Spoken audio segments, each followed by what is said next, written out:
Tu vois, en fait, c'est une question de momentum. Moi, je vous ai offert sans voir l'immeuble entre 650 et 700. Vous m'avez dit que votre dernier prix, c'est combien? J'ai 700 000. Vous êtes d'accord maintenant 725? J'ai dit, si je vous offre 725 maintenant, vous me le vendez? Je bois un café, j'ai rempli l'offre, ils ont pris 6 000. J'ai eu le bien. L'adrénaline, c'est ça que j'adore. C'est le meilleur moment, c'est quand j'achète. Le prix du neuf, c'est pas pour tout le monde. Ce qui est pour tout le monde, c'est le parc immobilier existant. Il n'y a aucun plan étatique pour le renouveler. Les personnes qui font des opérations, si tu les arrêtes aujourd'hui, Qui va le faire? dans 5 ans, Bruxelles, ça ressemble à quoi? Ça va rester G. Parce que quand j'ai introduit un permis d'urbanisme qui respecte toutes les cases du RRU, ils ont quand même un droit d'appréciation. Ils peuvent te dire, j'aime pas trop le plan, tu aurais dû mettre ton salon là et ta chambre là. C'est pas ton projet, c'est pas toi qui vas habiter. Ça devient là. subjectif. Parce que j'ai dit à mon avocat, je veux attaquer le gestionnaire parce que c'est lui. Le mec, il en a rien à foutre, c'est la commune qui va payer sa défense.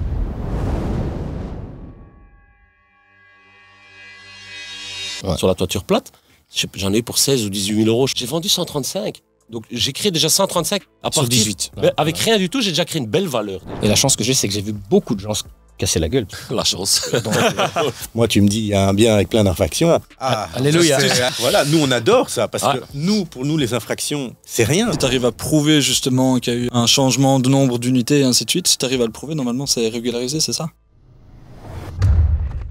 Alors, avant, c'était plus facile. Ouais. Aujourd'hui, il y a quand même des petites étapes en plus. Voilà, les communes, voilà, elles veulent.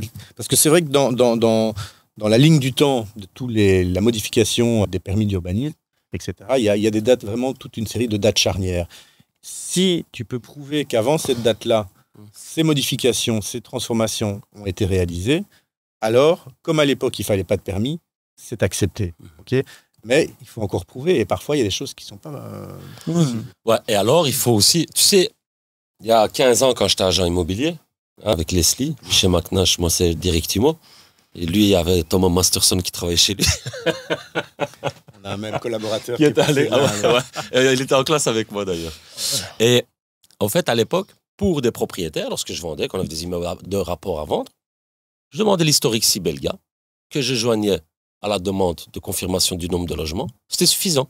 Dès qu'ils voyaient qu'il y avait 4 compteurs électriques, 4 compteurs de gaz, ils disaient, OK, vous avez 4 unités. Enfin, 3. Ouais, 4 unités. Eh bien, depuis ces 5-6 dernières années, ça a vachement changé. Hein. Parce qu'avec les mêmes documents, ben, ils n'en ont plus rien à foutre. Hein. Okay. Ils s'en foutent. En fait, j'ai l'impression qu'ils ne regardent même plus les compteurs. C'est ce qu'ils regardent, l'historique logement à la population. J'ai un cas de figure bien précis maintenant, où j'ai 14 mails d'échanges avec un adjoint de l'urbanisme de Scarbeck.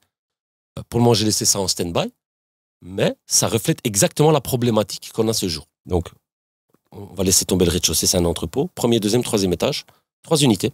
J'ai 4 compteurs de gaz, 4 compteurs d'électricité. Au reste, c'est un commerce, donc ça justifie le compteur gaz et électricité qui avait supplément. Donc, j'ai 3 unités là. Je demande la confirmation de logement, on me dit un logement. C'est pas grave, j'achète le produit parce que c'était un bon prix. Je dis après, je ferai les démarches. Je lance les démarches, etc. Ils me répondent non. Mais moi, j'étoffe mon dossier. Je l'étoffe comment? Je prends aussi l'historique logement, en plus des historiques compteurs. L'historique logement m'informe que depuis en 77, 78, 79, il y avait genre 12, 14 inscrits. Mais ce qu'il y a, c'est que quand tu reçois un historique de population, il ne te met pas l'étage où sont inscrits les gens. Ouais. Il te met juste que le nombre d'occupants qu'il y a eu à une année bien déterminée. Donc moi, j'ai pu justifier que dans les années 80, à un moment donné, il y avait genre 14 personnes qui vivaient dans le bien. Et monsieur, Divisé un appartement de par 50 3, mètres carrés, Ouais. on va pas vivre à 14 dedans. On est d'accord que... Ah oui. Ensuite, apparemment, vers 88 ou 90, il reste plus que 5 personnes domiciliées. Ok. C'est une seule et même famille. Ok. Pour tout le bâtiment. Et la commune, ce qu'elle me dit maintenant, il me dit, monsieur, la dernière situation connue en 96, c'était une famille qui habitait dedans. Donc pour nous, c'est une unité. J'ai beau essayer de me battre, c'est compliqué. Alors, l'argument que je pourrais essayer d'apporter, mais j'ai laissé tomber le combat après 14 mails parce que j'ai d'autres dossiers en cours, je me suis dit, je vais reprendre ça plus tard, c'est que cette famille, mais peut-être qu'ils vivaient juste au premier étage. L'étage du deuxième et troisième, ils étaient impropres à l'occupation, et du coup, ça n'a plus été mis en location. Comment lui va me prouver que j'ai tort et que lui a raison? L'absurde, pas l'absurde. Voilà, exactement. C'est ça. Mais Ouais. le problème, c'est que dans ce genre de demande, le problème, c'est que tu as eu seulement ton interlocuteur qui s'occupe de ton dossier et tu ne sais pas, comment dire ça, Outrepasser. outrepasser, non, ou même demander, comment on appelle ça? Un recours. Parce qu'il n'y a pas de permis, en fait. C'est juste une demande de confirmation de logement. Tu vois? Et là, je trouve que c'est assez problématique et les communes deviennent de plus en plus strictes et de Et moi, plus ce en que plus compliquées. Pourquoi? Parce qu'ils luttent, ils veulent pas avoir de petits logements et avoir une surpopulation. Ils appellent ça de la surdensification. Oui, mais Ils attends, veulent pas ça. Mais c'est ça que je comprends pas donc. on a un problème de logement. Il n'y en a pas assez. Tu achètes un Ré plus 3 et tu veux confirmer Ré plus 3. Ce qui veut dire que tu crées de l'habitation. Le mec, il te dit non. Derrière son bureau, il te dit non. C'est comme moi, je dis. C'est tout pour la ligne. Alors que j'ai toutes les pièces. Toutes les pièces. Il veut pas. Pour eux, c'est la loi. C'est-à-dire que c'est le règlement régional d'urbanisme, RRU, hein, et un plan particulier d'affectation du sol, PPAS de la commune, on va dire. Et donc, eux, ça doit correspondre, ça doit rentrer dans les lignes. Ils vont pas tenir compte, oui, on n'a pas assez de logements, tiens, c'est pas mal, on pourrait optimiser, on va un peu pousser, etc. Non, c'est écrit comme ça. Donc, si c'est écrit comme ça, c'est comme ça et c'est pas autrement. Ils respectent la loi. Voilà. Et donc, nous, effectivement, on doit prouver, parfois, on doit un peu pousser pour prouver que, ben non, ok, la loi, elle est là, mais il y a une situation qui est parallèle à ça et qui est différente. Ce qui me dérange un peu là-dedans, c'est la situation de tous les jours de tout le monde, c'est que j'ai comme l'impression que les personnes avec qui tu parles restent vraiment dans la théorie. C'est limite, tu lui prends la main, tu le mets devant ton bâtiment, tu lui dis regarde ce que je veux faire, regarde ce qu'il y a, regarde comment c'est pourri. Parce qu'en soi, tout le temps que tu es en train de discuter avec lui, le bâtiment il reste pourri. Ouais. Mais c'est pas d'acteurs de terrain. Et tu sais, la plupart des personnes qui travaillent dans les administrations communales de, par exemple, Scarbeck, Evers, Saint-Jean, mais ils habitent même pas cette commune. Ils habitent ailleurs. Il y en a beaucoup, ils viennent de Gand, ils viennent de là. Ils n'ont pas la réalité économique du terrain à Bruxelles. Ils vivent pas dans nos communes. C'est ça le problème. Il vient le matin avec son train, il reste dans son bureau, il repart le soir avec son train. Lui, il reste pas vivre, il se promène pas dans les quartiers, il voit pas ce qui se passe. Non, tu sais ce qu'il voit pas surtout. Je vais te dire un truc. Tu vois, et ça me révolte. Hein. Chez moi, à l'agence, j'ai même dit on fait plus de location. C'est pourquoi ces derniers temps, depuis 6 mois, 1 an, tu mets une annonce, hein, tu as 40 personnes devant la porte, ok, qui ont des dossiers, hein, mais tu en choisis que un. Tu as 39 personnes à qui tu dois justifier pourquoi il n'a pas eu l'appartement.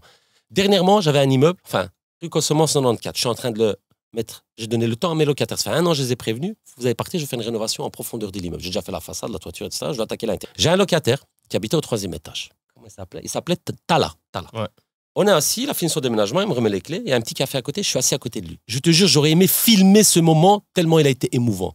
Je dis alors Tala, j'ai dit. Parce qu'il a dépassé de 2-3 mois le préavis pour quitter son logement. J'ai dit, c'est dur quand même de trouver un appartement en location pour le moment. Tu sais, pourtant c'est un gars qui travaille. Il a une fiche de salaire de 2500 € par mois, il est seul, il m'a regardé et il a un enfant qui reçoit de temps en temps.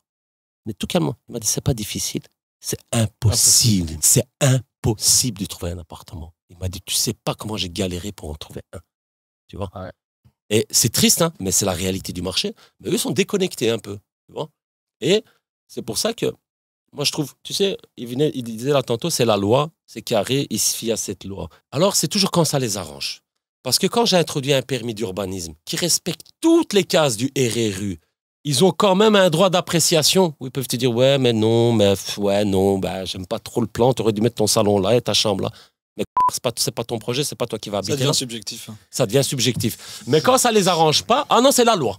Ah, c'est comme ça. C'est la loi, c'est comme ça. C'est pour ça que quand ça les arrange, ils ont un droit de libre appréciation. C'est inscrit dans la loi. Ce manque de connaissance de terrain, c'est ce qui crée, je pense, le fait que tu vas recevoir une réponse par mail où toi tu trouves qu'il est à côté.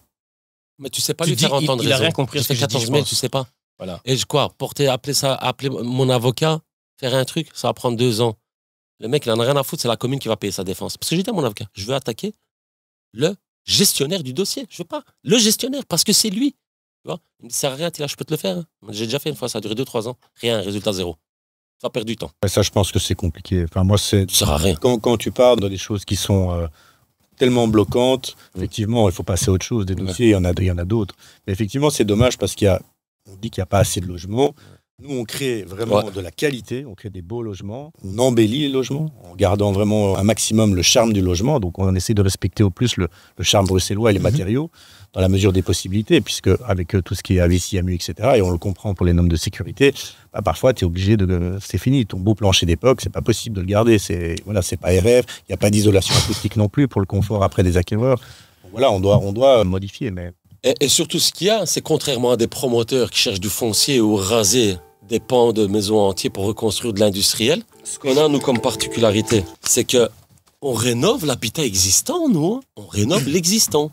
Tu vois? Si nous, on le fait pas, qui va le faire? Et on améliore vraiment sensiblement. Ah ouais, on passe souvent de PEBG à C, tu vois? Et tant aussi bien dans les produits à la revente que des produits à la garde, parce que j'ai un parc locatif d'une 30aine de logements, tu vois? Donc, je contribue à créer des logements pour la location aussi. Ok, je fais de l'achat-vente. En fait, on est toujours mal vu parce que le marchand, il va acheter, il va faire une plus-value, il va gagner beaucoup d'argent. C'est ça le problème. C'est cette vision qu'ils ont de la profession, en fait. Tu vois. Ouais, c'est vrai, il y a des opérations où on gagne de l'argent. Mais à côté, je construis quelque chose, je fais quelque chose, je crée du logement. Je contribue à la rénovation du bâti bruxellois, en fait. Et c'est une entreprise, en fait. Je ne suis pas une ASBL non plus. Hein. Donc, on a du personnel à payer, on paye des taxes, on paye des impôts. Grâce à nous, la région se sucre en droit d'enregistrement. Parce que quand il achète un bâtiment, 1 million, il paye 100 000 € de droits d'enregistrement. Mais quand il revend les 14 unités qu'il a créées, tu as 14 personnes qui repayent des droits d'enregistrement. À un moment donné, tu sais, moi j'ai toujours dit, hein, au lieu de nous regarder comme ça d'un œil un peu, c'est des vautours qui veulent absolument gagner de l'argent. Mais je crois que les instances publiques devraient nous aider, créer limite une cellule dans chaque commune à l'urbanisme pour les professionnels comme nous, afin de nous motiver et de nous aider à avancer plus vite, à leur aider à relever les défis du logement. Moi, je pense que cette conversation, je l'avais aussi, c'est quelqu'un qui bosse dans l'État assez haut placé. Je lui dis, écoute, il y a quand même un problème qui est là, c'est que le crédit est monté, ça dérange tout le monde. Les prix sont montés, ça dérange tout le monde. Il y a des règles pour le PEB, ce qui fait qu'on construit du neuf en respectant certaines normes PEB. Sauf que ce qu'il faut dire aujourd'hui, le prix du neuf, c'est pas pour tout le monde. Ce qui est pour tout le monde, c'est le parc immobilier existant. Ce parc immobilier existant, il faut le renouveler. Il n'y a aucun plan étatique pour le renouveler. Allez, on n'est pas en Arabie Saoudite ou à Singapour où l'État va dire, bon, à partir d'aujourd'hui, on va rénover tout Bruxelles à nos frais ou comme les pays nordiques le font. Si les personnes qui font des opérations, donc comme on est en train de discuter, ne le font pas, si tu les arrêtes aujourd'hui, qui va le faire? Dans 5 ans, Bruxelles, ça ressemble à quoi? Ça va rester G. Maintenant, comment ça se fait que des personnes qui se cassent le dos, qui ne dorment pas la nuit pour pouvoir faire passer des PEB G assez, n'obtiennent pas d'aide, entre guillemets, et deux sont mal vus? Moi, je pense ça, c'est incroyable. Il y a aussi une chose, et c'est pour ça que, je sais pas si vous avez vu, vous êtes au courant, on n'a pas de représentation. Ouais, j'ai vu, t'as créé. Donc j'ai créé la Fédération des marchands immobiliers. Bien joué. Les statuts sont en cours, le site internet est en cours, on fait le premier événement bientôt, c'est le bienvenu. T'es pas au courant? J'ai créé la Fédération des marchands de biens.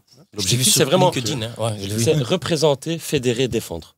C'est à un moment donné avoir une représentation. On va essayer de réunir les 20, 25 ou 30 acteurs que nous sommes à Bruxelles.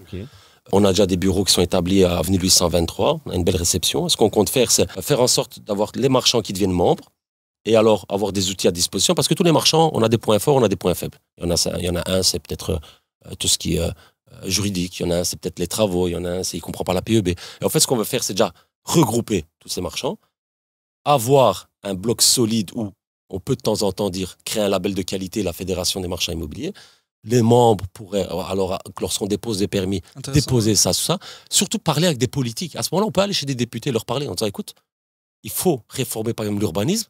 Aujourd'hui, nous, la Fédération, on est 25 marchands, on représente 500 logements par an à Bruxelles. Là, tu as du poids. Parce que quand tu viens tout seul, tu dis, ouais, je fais 10-15 unités par an, vous ne me respectez pas l'urbanisme. Mais ils n'en ont rien à foutre de toi, en fait. Mais tu viens, tu as quelqu'un qui te représente, on prend un avocat, un lobbyiste ou quelqu'un qui dit, moi, mes membres, c'est 500 unités de logement par an. Voilà ce qui ne va pas. Et c'est aussi l'occasion pour tous les marchands de se rencontrer, parce qu'on travaille tous un peu en cellule indépendante. Et du coup, c'est créer un bloc solide de marchands et aussi faire 8 événements par an. Une fois, on invite un notaire, une fois, tu invites un géomètre, une fois, tu invites un certificateur énergétique. Comme ça nous fait une formation en continu. Parce qu'on a tous nos forces, mais on a des petites lacunes chacun. Tu vois, comme on dit, on continue toujours d'apprendre. Et ça, je pense que ça peut être quelque chose de positif pour la profession et qui, peut-être, à l'avenir, pourra déboucher sur certaines réformes au niveau urbaniste, au niveau communal. Au lieu de te mettre 10, 15 personnes dans le même service, ils te délèguent 1 ou 2 personnes. Ils te font une cellule professionnelle. Tout à fait. Ça, c'est pour les pros. Pour lui, pour moi, pour les autres, etc. Le seul souci qu'il va y avoir, qu'il y a aujourd'hui, je pense, c'est que les personnes décisionnaires, on va dire, tu as dit député ou bourgmestre, quoi que ce soit, ils ont un mandat d'une courte durée. 6 ans. Voilà. Est-ce que lui, il va se lancer dans toutes ces galères-là, tous ces mots de tête que nous, on est en train d'énumérer? C'est là où le bas blesse. La démocratie, c'est élu par le peuple pour le peuple. Oui. À un moment donné, il va commencer son cul pour essayer de... Le problème, c'est les écoles, c'est les pompiers, c'est la police. Il y a les logements aussi. Donc, les logements. Non, le logement, c'est une réelle problématique. Lundi, j'ai été invité par David Weissman, président du CPS de la ville de Bruxelles. J'ai fait une réunion de 2 heures avec lui. Parce que j'ai dit, moi, j'ai des solutions à apporter. Il avait vu quelques interventions qu'on fait, justement, comme dans des podcasts, etc. Moi, je voulais te rencontrer. J'ai fait un rendez-vous. On est resté 2 heures à discuter de l'état du patrimoine de la ville de Bruxelles. Il m'a dit, on a 2200 logements. J'ai dit, combien qui sont inoccupés en mauvais état? J'ai dit, t'as les fonds pour les mettre sur le marché? Non. J'ai dit, si tu veux les vendre, moi, Je dis, je peux te les acheter et je les remets à disposition après rénovation d'une AIS. Donc, c'est là où je voulais en venir, c'est que justement, ce qu'on comprend, On peut prendre des ce qu'on engagements. dit. Tantôt, en fait, tu as qui dit, sont favorables. tantôt, tu as tout dit, à fait. il y a terrain et il y a être dans le bureau. Ici, tout ce qu'on est en train de discuter, on le comprend parce que c'est sur le terrain, tu le vois tous les jours. On le voit tous les jours. Quand toi, tu vas justement et que tu lui en parles, et même la majorité, moi je pense, des personnes politiques ou des personnes qui ont ce pouvoir-là, c'est Attila. Point. C'est Attila le marchand qui se plaint, entre guillemets. C'est pas Attila le marchand qui, comme tu viens de dire, peut venir avec une solution où tu représentes 500 logements par an, ce qui veut dire en fait combien de civils. Ce pont-là, ils font pas. C'est pas Attila. C'est Attila qui représente Mais c'est les pour ça que 30 la fédération, locataires, non, elle est- Attila elle qui est représente, importante, tu vois. Elle est Et vraiment là quand tu montres à la personne politique, en fait, tes électeurs, c'est eux que je veux aider. Je parle pas de ma poche, moi, Attila. Sauf qu'aujourd'hui, quand toute personne se plaint aujourd'hui, la question c'est, regarde, ces cancres-là, ils gagnent beaucoup d'argent, de quoi ils se plaignent? Non, le message, c'est pas ça. C'est la population dont on est en train de parler. Il y a moyen de l'aider. Et c'est ça qui passe pas. Tout à fait. Je pense qu'effectivement, c'est important de faire peut-être la différence. Comme dans tous les métiers, il y a du bon et du moins bon. Alors, marchand de biens est peut-être un peu péjoratif, c'est peut-être un terme un peu mal vu. C'est pour ça que moi, je ne me vois pas comme un marchand, mais plus comme un développeur, parce qu'on optimise et on améliore. Mais attention, OK, il y a moyen, certes, de gagner certaines sommes d'argent. Il y a moyen des fois de ne pas en gagner ou d'en perdre. Ça ne m'est jamais arrivé, mais ça peut arriver. Mais au-delà de ça, il y a une satisfaction, moi, qui est énorme en tout cas. Je pense que toi aussi, on personnalise nos biens. On veut vraiment apporter une qualité à la rénovation. Et quand on vend, et que les gens sont très contents, et qui nous suivent, et qui nous disent, si vous avez d'autres projets, Voilà. dites-moi, parce que j'aimerais bien en acheter en plus pour investir et mettre des locataires. Parce que, voilà, pour une petite histoire, un appartement que j'ai vendu de nouveau à Scarbeck, c'est un hasard, boulevard Lambermont. Tu travailles trop sur mon terrain. Maintenant, hein. Ça va aller. Lambermont 160, à côté de la rue. Et j'ai une dame qui avait acheté, je ne vais pas citer le promoteur, mais chez un très gros promoteur, elle avait acheté un appartement c'était plus pour un investissement, et enfin en tout cas, mais elle voulait en acheter 2. Et puis elle a acheté un appartement chez moi, elle m'a dit, c'est de la rénovation, mais c'est tellement magnifique ce que vous avez fait, que ça n'a absolument rien à voir avec ce que j'ai acheté chez ce promoteur, qui est un cube classique, standard, qu'on voit partout. Vous, il y a tellement de choses en plus que finalement, moi, je veux habiter dans cet appartement et l'autre, il va me servir juste pour la location. En fait, le problème, c'est que, oui, comme on disait justement, les politiques et même l'urbanisme, ils voient que le bénéfice que le marchand de biens fait, mais ils ne voient pas justement la création de valeur d'un Tu vois ce qu'il a dit? C'est vrai, quand on a créé, parce que bon, fallait l'appeler, et juridiquement, quand tu vas t'inscrire, tu t'inscris comme marchand immobilier pour avoir les droits d'enregistrement réduits. Donc, on a appelé ça Fédération Marchand Immobilier de Belgique. Mais l'idée, c'est une fois qu'on a suffisamment de membres, on va faire des assemblées générales. Hein, tu vois. Et là, on soumet au vote. Est-ce que vous voulez pas qu'on demande à changer officiellement la Fédération des développeurs immobiliers? Parce que c'est vrai que c'est péjoratif, marchand ça fait immobilier. marchand de tapis, Mais, ouais, voilà, exactement. Moi aussi, je trouve que c'est très péjoratif comme nom. Ou alors, attention, des fois, tu n'as pas besoin de changer le nom. Mais si tu fais un bon travail en amont, changer les mentalités. tu fais un beau travail en amont, tu fais une belle reconnaissance, tu fais une bonne étiquette et un gage de qualité, tu travailles avec des marchands de biens, c'est comme les marchands automobiles. Il y a 20 ans, il y a 25, 30 ans, moi je voulais jamais acheter chez un marchand automobile. Hein. Je me disais que c'était tous des escrocs. Ils ont fait un gros nettoyage, la Fédération des marchands. Aujourd'hui, je ne veux plus acheter chez un particulier. Si je dois acheter un véhicule, je préfère l'acheter chez le marchand. Mais tu vois l'image, comment elle a changé sur 20 ans. Il y a 20, 25 ans, un marchand, c'était un escroc. Pour moi, il ne devait pas s'approcher de moi. Aujourd'hui, je préfère acheter chez un marchand que chez un particulier. Tu vois? Donc, je pense que c'est possible aussi. Mais voilà, ça va mettre un peu de temps. Et puis, voilà, un label de qualité, ça va se construire, je pense, avec. Mais on peut arriver à quelque chose de positif. Complètement. C'est le but. Hein. Il a tout à fait raison. Et tu vois, les 6 qui disaient aussi les appartements, les recommandations des gens, etc. Moi aussi, ça m'est déjà arrivé. C'est très, très sympa quand on te dit, ouais, j'ai visité l'appartement, j'étais chez un ami, il m'a donné vos coordonnées. Waouh, ton appartement trop beau. Est-ce que vous n'avez pas d'autres projets, plus ou moins dans le même quartier, où vous allez faire le même type d'appartement parce que j'ai envie d'acheter chez vous? En fait, c'est parce qu'on personnalise beaucoup les appartements. Tu vois, on leur donne toujours un petit truc en plus, soit le carrelage dans la salle de bain ou le carrelage dans le WC.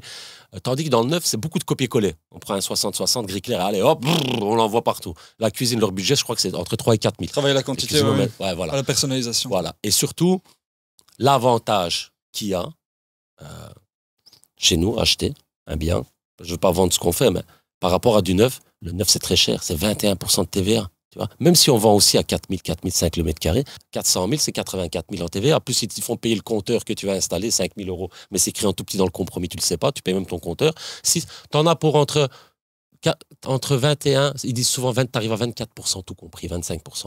Donc sur 400 000, tu payes 100 000 €. Tu achètes un appartement chez Leslie à 400 000. sous les droits d'enregistrement, si c'est ta première occupation, tu as l'abattement et tu payes que 12,5% de droits d'enregistrement. Donc, pour le même appartement, tu vas payer, ça fait combien? 12%, 50 000, moins 22 500, il va payer 27 000 euros. Oui, ça c'est un élément qui est important dans la rénovation. J'avais vu justement. Tu vois la différence? Tu m'avais envoyé à l'époque justement tes projets justement, Ah oui, c'est des vrai. présentations et j'avais vu évidemment, moi c'était tout à fait mon style, donc c'est vrai que la rénovation est canon, donc je comprends évidemment et puis toi on le voit aussi sur les réseaux, donc Tu vois, financièrement, Ah, c'est c'est canon, intéressant d'acheter du rénové tout à fait. complet. L'existant, en termes de surface, c'est plus grand que le neuf. En C'est vrai que majorité, le 9, ils te vendent 80 bruts, mais tu as 74 net. Hein. tous les 2 chambres, c'est des 9 mètres carrés. Oui, c'est Ouais. vrai, en neuf. ils réduisent de plus en plus. Hein. Il y a de nouveau, c'est dans le règlement RRU. régional d'urbanisme, Ouais. tu as des tailles minimum de chambres. Souvent, ça va être les tailles minimum. Si tu as ils- 3 chambres, ils tu vas optimisent avoir. le Par contre, moi, je suis étonné de le dire, mais il y a beaucoup de gens qui achètent du neuf. Il y a eu. Pour l'instant, Non, parce que là je voyais De justement nouveau, maintenant, l'inverse. ça a redémarré. Parce qu'un an et demi, c'était à l'arrêt le 9. Hein. Regarde Kodik, le plus gros promoteur belge, faillite. Par contre, Tu vois, il y a attends, beaucoup de promoteurs qui. j'atténue un peu ce que je viens de dire dans certaines zones. Ça redémarre un Voilà. peu. Il y a mais des ils en vendent zones plus où les de- gens ont un peu plus de moyens. Le neuf se vend bien. Le 9, c'était vendu principalement comme placement financier. C'est ça, c'est C'est placement beaucoup à long de, terme. ouais, hein. beaucoup de À Flamands long qui terme. achetaient. Comme j'ai oublié le nom de la société. Comment il s'appelait le mec? Il a gagné beaucoup d'argent. Il avait ses bureaux en face de L'Oréal, ici à l'entrée du ring, un gantois. Lui, il a fait beaucoup de projets, tu vois. Et il vendait ça comme produit d'investissement. À la base, c'était un assureur. Il vendait des branches 21, branches 23. Ok. Et en fait, tous ses clients, qu'il avait, les avocats, les médecins, etc., à un moment donné, il se dit, OK, je me lance dans la promotion. Et il leur vendait des appartements en placement financier. Les taux étaient à 0%, 0,5. Donc, il disait, voilà, vous mettez 20% d'apport. Il le vendait ça comme un produit financier. Les 80% vont être payés. Le loyer est de 1 000 euros. Vous devez rembourser 1 050 euros. Ça, c'est des gens qui injectent. Hein.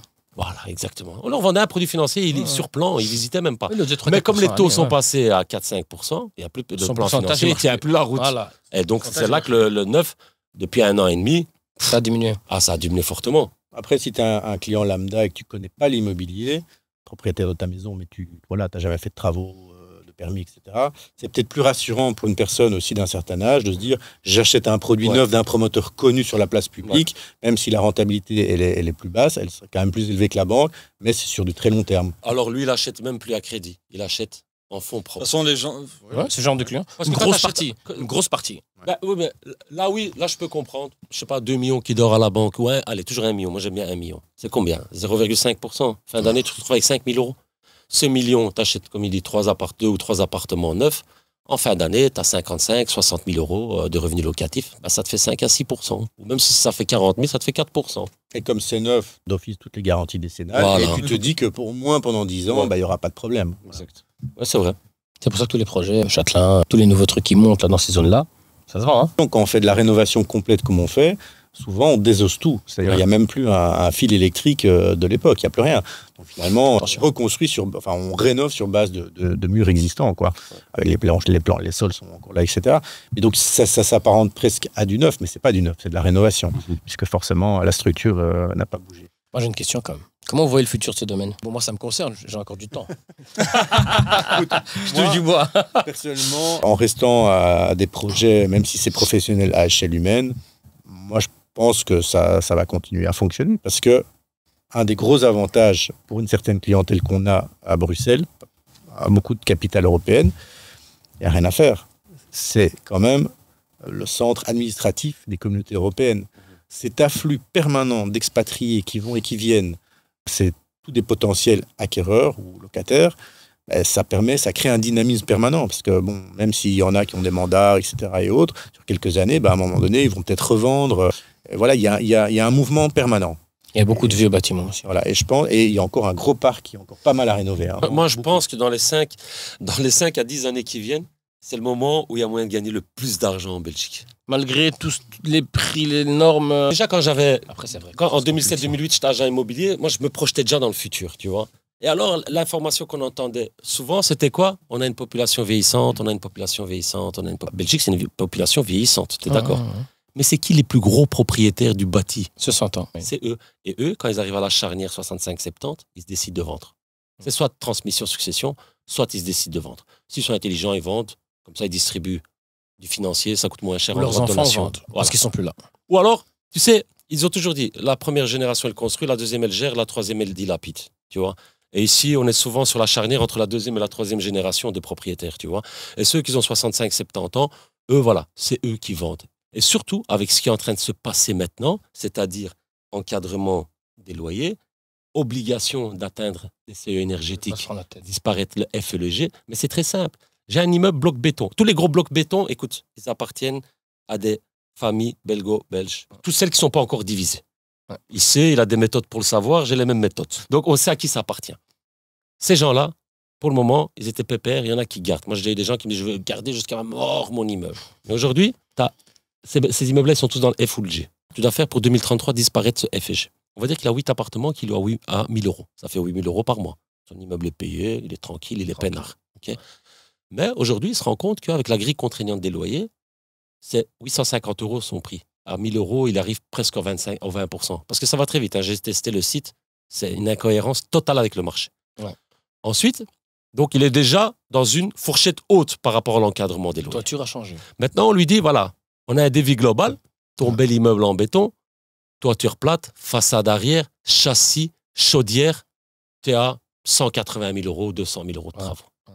Le type, il se dit, je dois injecter 200 000 à mon âge pour être éligible dans les règles. Pour être dans les règles pour 2033. Pas pour gagner plus. Mais je peux même pas augmenter mon loyer. Ouais. Donc ça veut dire que ça fait 8 000 par mois, 90 000 par an, il doit sacrifier 2 ans et demi de loyer pour un immeuble où il peut même pas augmenter son loyer, au fait. Il doit garder les mêmes prix. C'est ce qu'il se dit. En plus, je suis trop vieux, moi.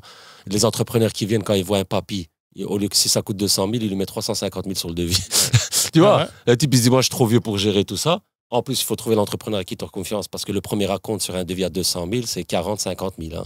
Il y en a beaucoup, tes 40, 50 000, ils disparaissent. Hein, tu vois.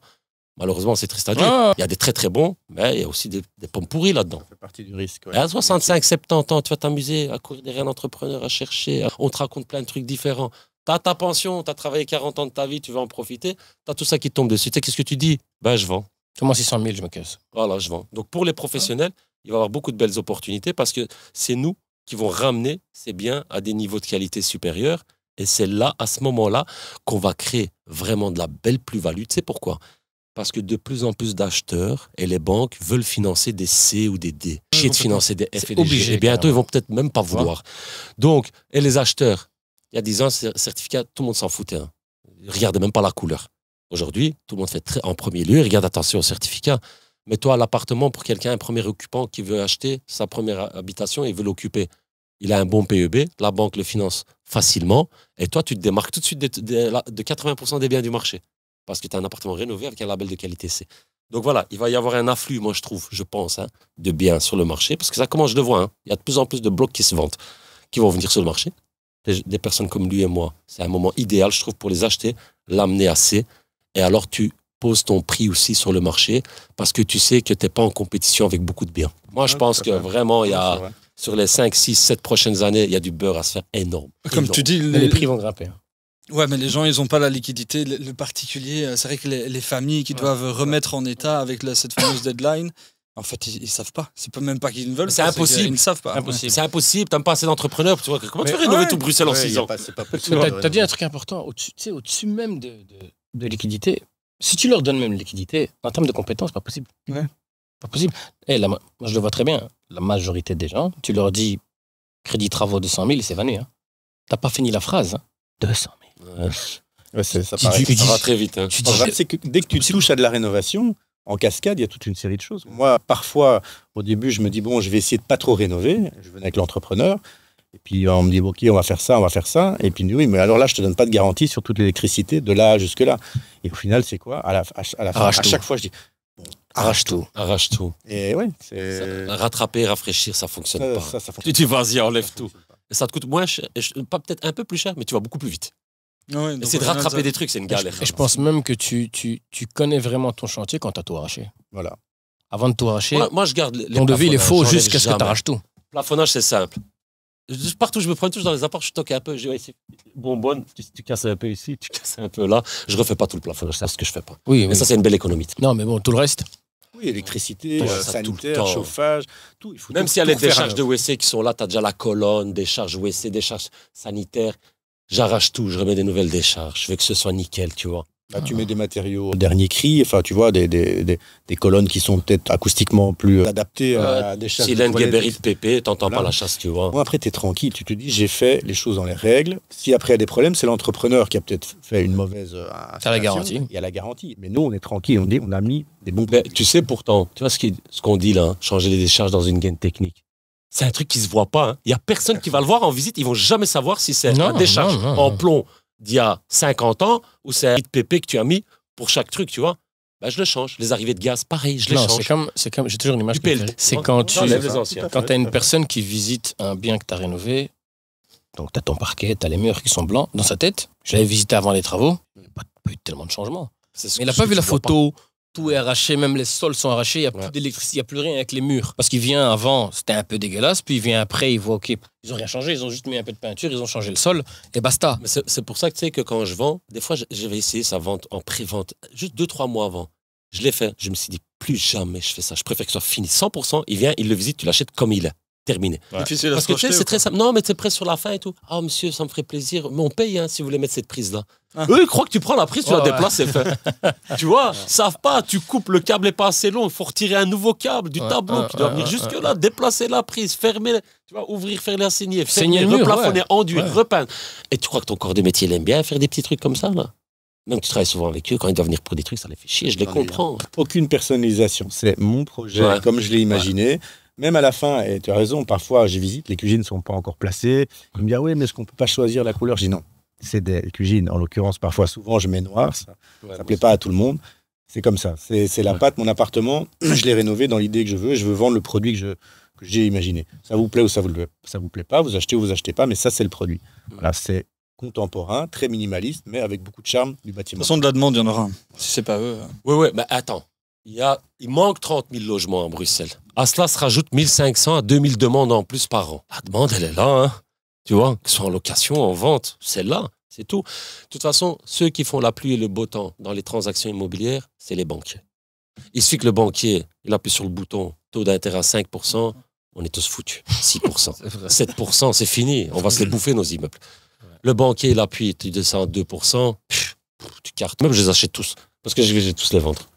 Ah, c'est vraiment ça qui fait la différence. Mais je sais que les banques, je ne sais pas pour comment ça se passe au niveau des courtiers et autres, mais je sais que les banques, à un moment donné, on leur a dit aussi, maintenant, vous devez mettre la main à la pâte et vous devez obliger, via ce fameux PEB, vous devez contrôler et réguler, et le fait que obliger les gens soit à rénover, soit à acheter un autre bien. Non, c'est pire que ça. C'est que dans l'introduction du dossier, ils nous ont rajouté grille PEB. Et c'est encore plus violent. Ah ouais.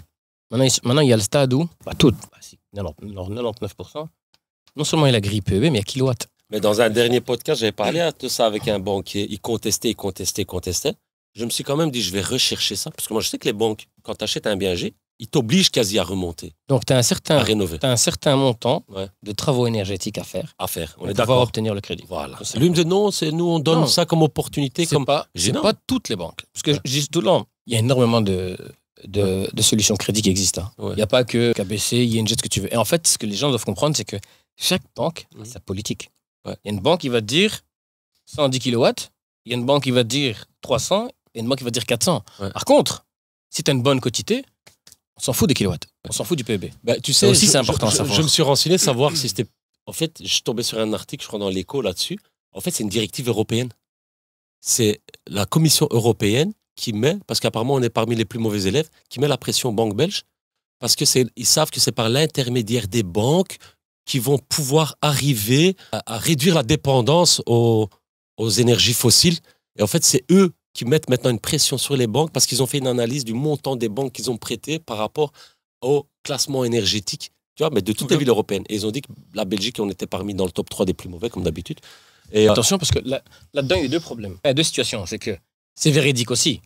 Si tu prends un crédit 100%, ton PEB est léger. La garantie, elle appartient à qui? Jusqu'à ce que tu payes à la banque. Donc les valeurs qu'on a mis du bien, elles sont pas réelles, vu qu'après 2030, la valeur du bien ne sera pas la vraie valeur, vu qu'on va se baser sur le PEB. Et que tu es obligé de l'avoir. Si tu l'as pas à ce moment-là, elle a financé un bien qui est censé avoir une valeur de 300, mais elle a mal fait parce que le PEB n'est pas bon. Exact. Du coup, si elle t'oblige à faire le PEB, parce qu'on est sur du 100%, elle doit récupérer si elle vend. Mais je sais, c'est ça. C'est pas pour sécuriser en cas de défaut de paiement, s'il le met en vente publique, s'assurer qu'il va pouvoir récupérer ses fonds. Bien sûr. C'est surtout ça. Maintenant, derrière aussi, autre chose qui est important, c'est qu'il y avait aussi un souci, c'était quoi? T'achètes un immeuble de rapport, 4 unités, 4G, 25 000 € la lettre. Mathématiquement, ton immeuble de 400 000 €, finalement, il te coûte combien? Tu es obligé de faire 300 000 € de travaux. Il ne va jamais valoir 700. Ça, par contre, ça a été corrigé correctement. Ouais. L'histoire des kilowatts et tout ça. Si tu as un devis qui prouve que tu auras les kilowatts nécessaires, sans fatalement qu'il y ait les X montants par lettre, il y a plutôt un montant minimum.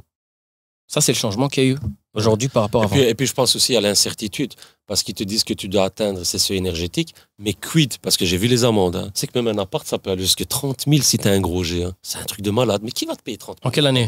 2033.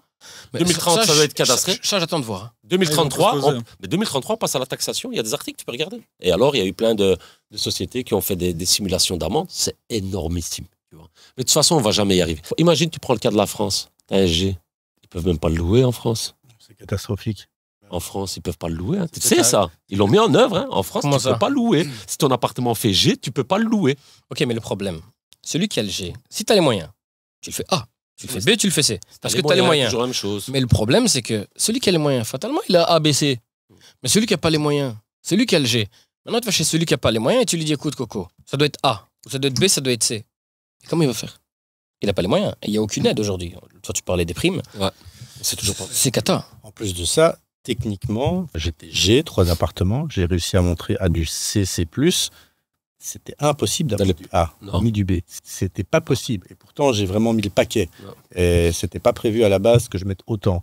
Mais voilà, les logements sont corrects, très corrects, et ils ont un très bon PEB pour un immeuble qui est un vieil immeuble des années 40. C'est la structure qui le permet pas, quoi. C'est juste pas possible. On Non, savait t'es- pas t'es parce qu'à un bridé en moment donné, optimisation à un t'es moment bloqué. Ça reste des maisons, 2-3 façades, avec une toiture en pente. On n'est pas dans de la construction neuve. Non. Donc, ce que je trouve aberrant, c'est qu'on applique pour la rénovation d'un patrimoine magnifique comme Bruxelles, par exemple, qu'on applique les mêmes règles que de la construction neuve. Mais ça n'a juste pas de sens. Mais ils sont en Faut train de tenir compte réformer. du patrimoine. Ils sont en train de réformer, apparemment. Donc, le système de calcul, maintenant, des PEB, vu qu'on arrive et ils savent qu'on n'arrivera pas aux objectifs, apparemment, ils sont en train de revoir la lettre qui est attribuée en fonction des kilowatts, la méthode de calcul.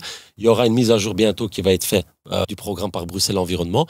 Et alors, qu'est-ce qu'ils disent? Ils disent tous les détenteurs de certificats actuels, ils devraient, avant de refaire un nouveau certificat, demander une mise à jour de son certificat. Donc, en fait, si tu veux, ce qui était F va devenir D. Ouais, tu gagnes déjà une lettre, quoi. Ouais. Ouais, parce Il que manipule. Non, ça, c'est de l'hypocrisie. Aujourd'hui- ça. C'est aujourd'hui- de l'hypocrisie. Et tu moi, vois. je te rejoins parce que. Donc, entre-temps, chipote. tous ceux qui ont fait full travaux, là, tu leur dis quoi? Putain, tu sais quoi, Coco, t'as mis 200 000 pour arriver à C. t'avais Au pas besoin. final, Fallait mettre avec 100. le nouveau calcul, il fallait mettre 100, t'étais où c'est assez. C'est un J'ai truc, le hein. culot jusqu'au On bout. revient encore sur la théorie et le pratique. Et en plus, tu sais, il y a beaucoup d'immeubles, par exemple. Les postes où on s'est optimisé, c'est quoi? C'est l'isolation de la toiture plateau à versant. Avant-arrière. L'isolation de la façade arrière. Avant, tu sais pas? Ouais. Tu sais pas avant. Tu es obligé, mais alors par l'intérieur. Par l'intérieur. Par la Voilà, superficie. t'as compris, par l'intérieur. Mais quoi, tu vas mettre... C'est ta poche qui Tu vas perd. mettre 14 cm de PS ou 10 cm de pire avec une plaque de J-Proc dessus. Tu perds, ça veut dire quoi? Change tes tablettes de fenêtre sans... Parce qu'il y a de la façade avant, tu sais pas toucher. Ouais, puis attention. quand tu Et puis isoles- quand tu regardais par ta fenêtre, tu dois quasi... Oui, puis tu as tous des problèmes techniques. Parce Ouais. que quand tu isoles par par l'intérieur, l'intérieur, tu as des ponts quand tu as des thermiques. vieux planchers, tu as des ponts thermiques. Ouais. Voilà, tu as toute une série d'éléments, tu sais pas isoler de la même manière. Il faut vraiment séparer tout ce qui est rénovation et notamment toutes ces belles maisons de début de siècle. Tu sais pas avoir une capacité Non. énergétique de la même manière qu'une construction neuve qui est beaucoup plus facile à monter. Hein. Mettre tous les biens dans le même panier, quoi. C'est pas possible. Mais parfois, sur le PB, je suis perplexe. Parfois, tu as un deuxième étage, 2 chambres, simple vitrage, Mhm. PBC. C'est pas possible, ça. J'ai déjà vu.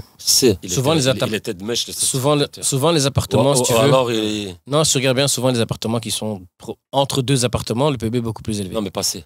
Passer avec du simple, c'est impossible. Impossible. Après, attention, hein, c'est-à-dire que ça a évolué. Simple. Alors quoi, il a des petites baies, c'est pas possible, ça. On a quand même Oui, des c'est grandes ça. baies. Non, aluminium. Alu ou En plus, ouais. alu alu. simple. Alu. Mais le fait que c'est du simple vitrage, pour moi, tu sais pas arriver à un C. C'est pas possible. Un E+, tu C'est m'aurais ce que je dit, dis aussi. ouais, mais pas un C. Et moi, je trouve parfois il y a des incohérences entre un bien que tu vois. Un appart, ok, il n'y a pas de déperdition, ni latérale, ni en haut, ni en bas. Donc, tu n'as que les façades avant et arrière. Ouais. Mais donc, c'est les principales endroits de déperdition. Si ton vitrage, c'est la déperdition, tu as beaucoup de... Mais c'est pas possible. C'est ce qui me choque aussi. Après, il faut peut-être revenir en arrière, se dire, je pense que le PEB, la date c'était 2011, je pense, la mise en place de ce système. Après, c'est vrai qu'il y en a qui n'ont pas mis à jour, qui sont avant Et 2023. Il suffit qu'il l'ait fait en 2013, 14, 15, c'est valable 10 ans. Donc on arrive maintenant, ils vont devoir les renouveler. Ouais, c'est vrai aussi. Ils vont être massacrés. Et peut-être qu'ils l'ont fait à une époque où c'était le début encore, où il y avait à l'époque d'ailleurs des certificateurs un C'était peu compliqué. douteux. Ouais. Voilà, c'était encore. Non, Non, c'était- mais même- il y a eu un nettoyage vrai. à un moment donné. Même établir, tu sais, c'était une formation de 40 heures pour devenir certificateur, tu vois. Peut-être qu'à cette époque-là, c'était. Je pense que c'est plutôt ça. C'était moins rigoureux et les À mon règles avis, ont il a fait une changé. erreur. Ça doit être actualisé. Ouais. Non, ça doit être actualisé, il a raison, parce qu'il y a des délais. Hein. Ou alors, D'ailleurs, pour Ouais. la petite histoire, j'ai déjà eu des propriétaires qui, en location, qui se disent je vais changer mes châssis, je vais changer ceci, et qui ont refait un PEB. Le PEB était moins bon Après que le travaux. précédent après travaux. C'est incroyable, mais vrai. Bruxelles, hein, véridique, Belgique. Alors, euh, tout ça, tu rechallenges. Enfin, tu dis, c'est pas possible. Mais parce qu'ils l'ont fait peut-être il y a 8 ans et ils se sont dit plutôt que l'attendre, voilà, j'ai fait des rénovations, je veux un meilleur PEB. Et son cadastre, il a augmenté. finance pour, Son cadastre, il a augmenté, son PB, il a diminué. Et il a mis les fonds dedans.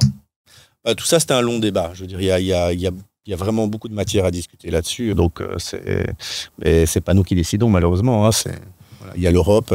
Alors, la particularité, c'est qu'en Europe, on prend des décisions. Qu'en fonction des pays européens, j'ai l'impression que chacun Prends cette décision. l'applique à sa manière. Moi, j'ai visité quelques pays de Méditerranée en Europe. Et ça m'a fait rire de voir que des pays de l'Union européenne n'appliquent pas du tout les mêmes règles que nous, dans certaines villes en tout cas. Donc je me dis qu'il y a quand même à boire et à manger dans tout ça. Ici, on a des choses qui sont parfois drastiques. Tu vas dans d'autres pays européens Laxiste, ouais. et tu en parles aux gens et les gens te disent « Pouf !» On rigole. Hein. Ça va même jusqu'au tri des poubelles. Et j'ai visité des pays où il n'y a personne qui faisait de tri. Hein. Pourtant, on est en Europe. Mais écoutez, un grand merci pour l'échange. Je pense qu'on a fait déjà un bon tour. Les personnes qui veulent se lancer justement en tant que marchand de biens, je pense que c'est intéressant de regarder, de vous former et ainsi de suite. je pense qu'on les a motivés. Mais c'est intéressant aussi de parler des côtés T'as vu positifs. 180 degrés, il les a d'abord démotivés. Après, il a dit il y a de l'argent, il y a de l'argent à se faire. Et Tu sais, ah ben voilà, c'est pas encore sur pied, mais au sein de la fédération des marchands, bon, on va d'abord essayer de lancer la machine, que les gens adhèrent, que ce soit voilà, quelque chose qui fonctionne bien. J'ai pensé peut-être, effectivement, développer une formation pour des personnes qui voudraient devenir marchands, mais pas s'adresser directement aux particuliers, tu vois, avec des conditions d'accès, principalement des professionnels qui peut-être touchent de près ou loin à l'immobilier, ou même s'il ne touche pas, il a envie d'apprendre le métier, parce qu'il y aura plusieurs modules, investissement, financement, opération, Bonne et due achat, forme, vente, etc.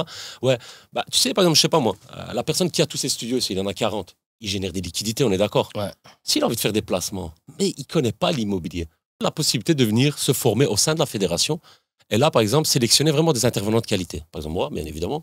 Leslie, qui a aussi beaucoup de métiers, tu vois. Et voilà, créer des modules comme ça pour justement éviter que les gens se lancent à tête perdue comme ça en se disant je vais devenir marchand. Au moins qu'ils aient un bagage de départ. non, parce que la plupart est de bonne volonté. Après, attention, hein, le cachet d'entrée va être élevé. Hein.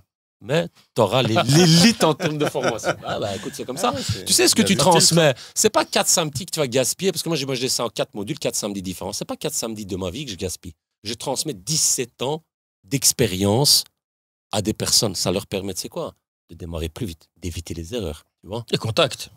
d'avoir des contacts. Exactement, tu vois. C'est ça le plus cher. Mais bien évidemment, C'est les contacts. tu vois, se faire tout son réseau, apprendre les ficelles, parce que des ficelles, nous on en connaît beaucoup. On va pas aller, j'en donne des fois dans mes vidéos. Mais il y a plein de trucs qu'on ne dit pas, tu vois, qu'on garde Bien pour sûr. nous, tu vois. Voilà, ça dérange pas à un moment donné, si tu décides vraiment de te dire, ok, je passe à l'étape de la transmission, de partager ce savoir. Parce que je pense, Leslie, comme moi, je vais te dire honnêtement, putain, j'ai ramé pour apprendre ce que j'ai appris. Hein. Parce qu'il ne faut pas croire que les marchands me disent, Tila, t'es sympa, viens, je vais t'apprendre le métier. Tu sais que juste pour comprendre comment justifier le nombre d'unités de logement, j'ai chié pendant 3-4 mois. Il n'y a personne qui m'expliquait. Je travaille avec des marchands, ils ne voulaient pas m'expliquer. Oh non, je sais pas, c'est à la commune. Oui, et puis tous les process qu'on a dû mettre en place, les documents qu'on doit utiliser, on n'a rien. On n'a pas, comme dans une agence immobilière, on a un programme immobilier. Les marchands, on n'a pas de programme, on n'a rien. Donc tu commences avec des tableaux Excel, puis tu te fabriques un plan financier, puis tu commences à faire des tableaux pour tes travaux. Et en fait, tu pars dans tellement de choses, parce que dans les travaux, ça va très loin, que tu dois te créer une structure pour toi-même pouvoir travailler ta propre activité, elle doit être structurée, sinon c'est pas possible, ça part dans tous les sens. Et que chaque marchand a son parcours complètement différent. aussi. Certainement. Exactement. Ouais, C'est ça chacun qui doit est- faire à sa sauce, à sa manière. Donc, C'est ça, voilà. Et donc, je me suis dit, peut-être qu'on mettra quelque chose comme ça en place, parce qu'il y a beaucoup de gens qui ont demandé des formations, tu vois. J'ai dit, non, je n'ai pas le temps. Et c'est vrai, au fait.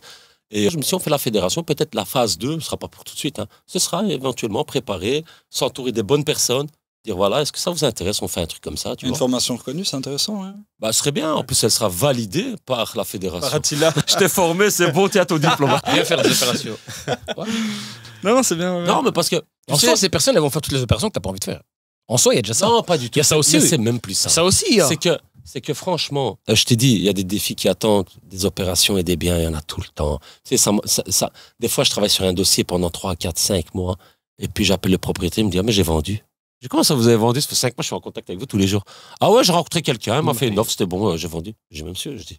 Dis-moi. Pourquoi vous m'avez pas appelé? Il m'a dit, ah, j'ai oublié, j'ai pas appelé. Ah ouais. Tu vois, en fait, c'est une question de momentum. C'est comme moi qui arrive des fois sur un dossier.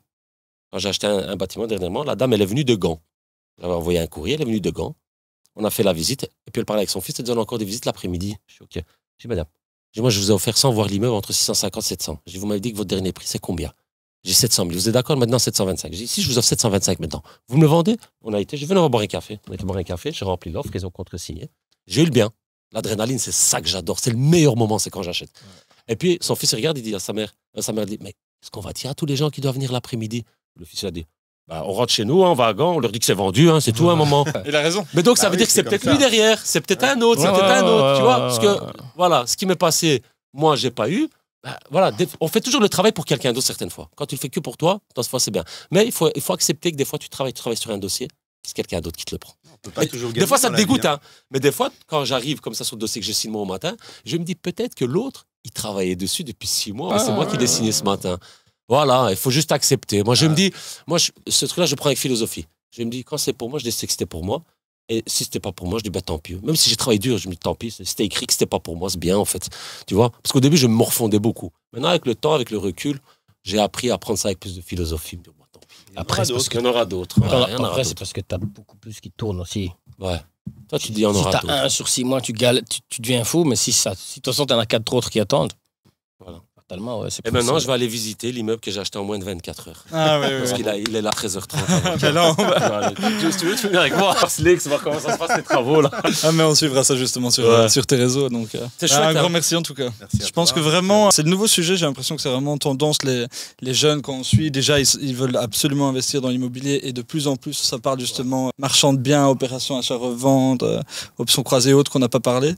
Mais je pense que justement, il faut absolument des vrais cursus, un vrai suivi, une vraie formation derrière pour que les gens évitent de se planter. Donc, Ouais. Et comme j'ai dit, moi, je trouve ça très très bien quand on commence à avoir des podcasts, des émissions, on peut parler IMO. Tu vois, là, on parle tranquille et les gens savent qu'on est entre pros, en fait, tu vois. Et ils apprennent des choses, tu vois, indirectement. j'espère. Ouais. Parce que c'est nouveau pour moi, ça fait quoi? 2 ans que des trucs comme ça existent? 2 ans, 3 ans? Avant, il y Après, avait si, pas, après, tu si vois. tu vois comment les gens ils se cassent la gueule, comment il faut. Allez, t'as beau parler, t'as beau faire tout ce que tu veux, mais les erreurs. Hier, je vais pas vous faire lire les messages, mais le gars, je fais un crédit à un mec. Je lui dis, c'est bon, donc attends 5 jours, d'ici vendredi, je te donne la réponse. Je sais que ça passe, y a pas de souci.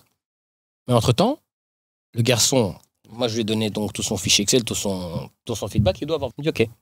Ça, c'est quand il est devant moi. Il part, j'ai tous les documents, c'est introduit, j'attends la réponse vendredi. En fait, c'est aujourd'hui. Donc là, d'ici, si j'arrive au bureau, donc d'ici 15 heures, j'aurai. Mercredi, il me dit, voilà, le notaire, on s'est arrangé, donc finalement, c'est 10 000. Il me renvoie l'offre avec, à compte, 10 000 entourés. Il achète 250. Ouais. Il met un compte de 10. Il entoure le 10.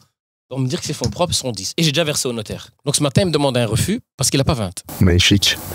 Ça, c'est un peu. Mais tu vois ça? Il y en a blindé. Je sais pas si tu comprends la folie du truc. Qui rêvent, tu veux dire, c'est des gens qui rêvent. Mais qui non, disent, il a on même verra, pas quoi. compris que droit d'enregistrement, ça n'a rien à voir avec la compte qui est écrit sur l'offre. Oui, tu as versé 10 000 au notaire. Ouais. C'est un acompte sur l'achat parce que c'est une offre et ton compromis. Il est pas venu chez toi après là faire une simulation, en fait. Si, je l'ai faite. Mais alors, tu lui as dit. Je lui ai dit, je lui ai expliqué. Mais comme dans le compromis, le notaire ne lui a demandé que 10, Il a zappé le reste. Il s'est dit à l'aise avec 10 000, c'est bon. il m'a dit, j'ai dit à mon frère que tu n'as plus me prêter les 10, j'ai besoin que de 10. Heureusement que c'est son frère. Et je lui ai dit, et donc je lui ai dit, écoute, ton refus, tu oublies, dis à ton frère qu'il te prête les 10. Ouais. Je les verse quand? Tu les verses à l'acte. Ok, mais donc pour que tu comprennes Ouais, les gens sont. le manque de connaissance Ouais, des gens. Et ces gens-là, ah ben je te jure, demain matin, il va dire, je vais me lancer dans l'achat-revente. Le même, hein? Parce que j'ai vu Attila et Leslie. Voilà. Non, mais Le même, hein. c'est dangereux. C'est dangereux parce que les gens Complètement, peuvent faire des erreurs qui peuvent coûter de l'argent Ouais, complètement. et qui génèrent du travail inutile pour tout le monde. Hein. Parce que finalement, toi, si toi t'as bossé pour rien, le crédit Ça c'est rend pas- fou. Tu, quand Ah même, oui. j'ai dû parler avec son comptable pour nouvelle déclaration, parce qu'on entend pour avoir des trucs inutiles, en fait. Finalement, tu as beaucoup de gens, en fait, qui sont pas informés. Et moi, ce qui me rend malade, c'est que même toi qui es dans le domaine, tu réfléchis ou tu consultes ou tu demandes XY avant de faire quoi que ce soit. Mais non, tu as des gens qui se réveillent le matin qui se disent Comment est-ce qu'il peut se dire j'ai lu le compromis, j'ai compris? C'est aberrant. Tu vois ce que je veux dire? J'ai dit mais c'est de ton notaire, t'as son numéro. Pourquoi tu lui demandes pas? Ce que ça veut dire la compte, si c'est suffisant. Tu vois, j'ai vu qu'il a demandé 10, c'est tout, c'est 10.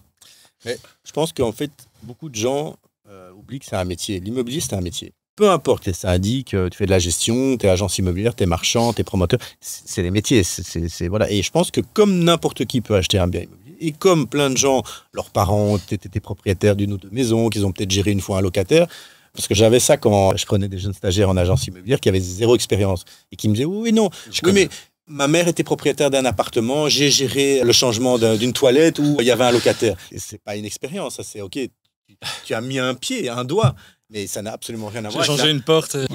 L'immobilier, c'est la face visible de l'iceberg, et puis il y a toute la face non visible de l'iceberg. Et elle est très grande. Donc faites d'abord 3 ans, si vous voulez pas le devenir. Faites les cours, Ouais, prenez. Parce que c'est les cours du soir. Et hein, puis pour tu la achètes plupart, un petit donc. appartement investissement locatif. Un premier qui est plus ou moins en bon état. Un deuxième, tu achètes à rénover. Une deuxième expérience, une nouvelle expérience. Tu fais des travaux un peu. Un troisième bien, tu achètes un immeuble de 2-3 unités. C'est comme ça que ça se Même construit. là, t'es pas encore. Ça se construit comme ça au fur et à mesure. Quoi qu'un, même après des années. Hein, On n'est pas Personne à à l'abri. l'abri d'un problème dans l'immobilier, c'est comme ça. Ça va, bah écoutez, en tout cas, un tout grand merci pour votre présence, d'avoir échangé, d'avoir pris le temps, parce que c'est quand même du temps. On sait que derrière, il y a des opérations qui attendent. Donc voilà, je vous remercie grandement, et puis j'espère que les gens ont appris quelque chose. Donc voilà, au plaisir en tout Top. cas, vous êtes Merci. toujours les bienvenus.